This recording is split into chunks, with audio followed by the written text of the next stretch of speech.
ഈശോ മിശിഹായ്ക്ക് സ്തുതിയായിരിക്കട്ടെ. ഇന്ന് ഏപ്രിൽ 19, വിശുദ്ധ ലൂക്കീഷ്യയും ബോണഡോണയും. വിശുദ്ധ ദമ്പതികളാണ് വിശുദ്ധ ലൂക്കീഷ്യയും ബോണഡോണയും.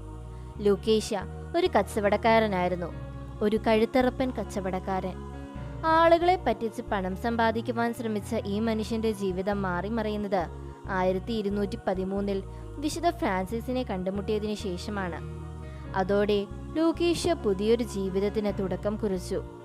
അത്രയും നാളും പിശുക്കിയും മറ്റുള്ളവരെ പറ്റിച്ചും സമ്പാദിച്ച ഇരട്ടിയിലധികവും അദ്ദേഹം തിരിച്ചു കൊടുത്തു.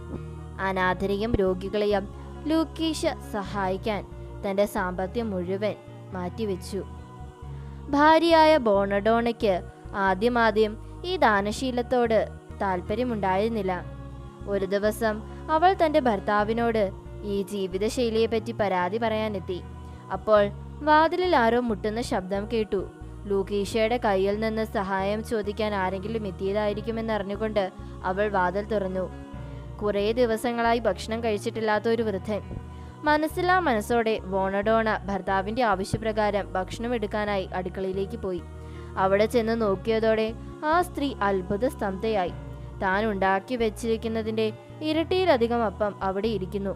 ആ സംഭവത്തോടെ ബോണഡോണയും മാനസാന്തരപ്പെട്ടു. കച്ചവട സ്ഥാപനം വിറ്റ് ആ പണം കൂടി ദരിദ്രർക്ക് നൽകി ഇരുവരും പ്രേക്ഷിത പ്രവർത്തനത്തിന് ഇറങ്ങിത്തിരിച്ചു. ആ കാലത്ത് മറ്റ് പല ദമ്പതികളും കുടുംബജീവിതം ഉപേക്ഷിച്ച് വേർപെരിന് ശേഷം സന്യാസ സഭകളിൽ ചേർന്ന് പ്രവർത്തിച്ചിരുന്നു. പക്ഷെ ഇവർ ആ വഴി തിരഞ്ഞെടുത്തില്ല. പകരം പുതിയൊരു സന്യാസ സഭയ്ക്ക് തുടക്കമിട്ട് ഒന്നിച്ച് പ്രവർത്തിച്ചു. ഒരിക്കൽ ലൂക്കീഷ്യ വഴിയരികിൽ ബോധരഹിതനായി കിടന്നുറങ്ങുന്ന ഒരാളെ കണ്ടു. അയാൾ ഒരു ഭിക്ഷക്കാരനായിരുന്നു. ചീഞ്ഞു നാറുന്ന വേഷം. പക്ഷെ ഒരു മടിയും കൂടാതെ അയാളെ എടുത്ത് തോളിലിട്ടുകൊണ്ട് ലൂക്കീഷ്യ നടന്നു നീങ്ങി.